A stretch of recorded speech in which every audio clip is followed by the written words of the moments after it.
मतलब मुझे बोलता है कि 3x² माइनस 7x माइनस 6 मेरे पास एक पॉलिनोमियल है और इसके जीरोस हैं अल्फा एंड बीटा। मुझे एक नया पॉलिनोमियल बनाना है जिसके zeros alpha square and beta square, और नया पॉलिनोमियल बनाने का मतलब है x square minus S x plus P करना है मुझे। तो इसके लिए मुझे एस और पी की वैल्यू चाहिए। तो एस मेरा होगा alpha square plus beta square and P मेरे पास होगा alpha square into beta square, जिसको मैं क्या लिख सकता हूँ, अल्फा बीटा होल स्क्वायर। तो मुझे यहां से किसकी वैल्यू मिलेगी, sum of zeros and product of zero की। तो सम ऑफ जीरोस क्या होगा, माइनस बी बाय ए मतलब माइनस ऑफ माइनस 7/3 मतलब 7/3।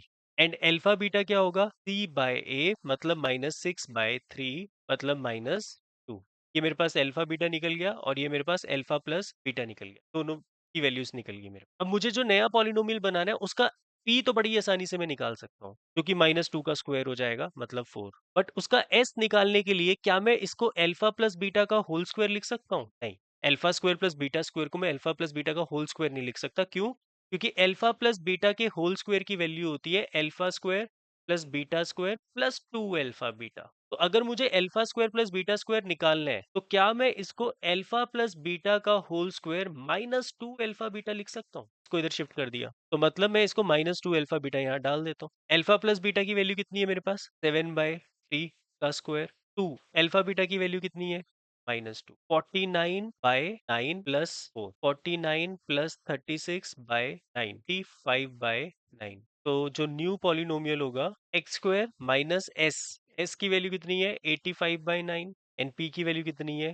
4। एलसीएम लोगे तो क्या आएगा, 9x² माइनस 85x प्लस 36/9।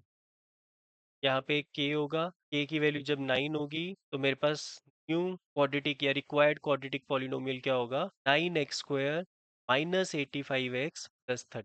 कि जैसे मैं यहाँ पे स्प्लिटिंग का मिडल टर्म कर दूं और अल्फा बीटा निकाल लूं। जब मैंने अल्फा बीटा निकाली तो इसके जीरोस में बड़ी आसानी से निकाल लूं, उनका स्क्वायर करना है बस।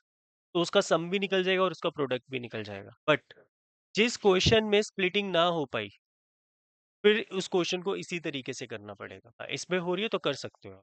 ठीक है, ये चीज समझे। देखो, कंसेप्ट क्लैरिटी होनी बहुत जरूरी है। मुझे चाहिए क्या है एक्चुअल में, अल्फा और बीटा की वैल्यू चाहिए जिससे मैं इसका एस और पी निकाल सकता हूँ।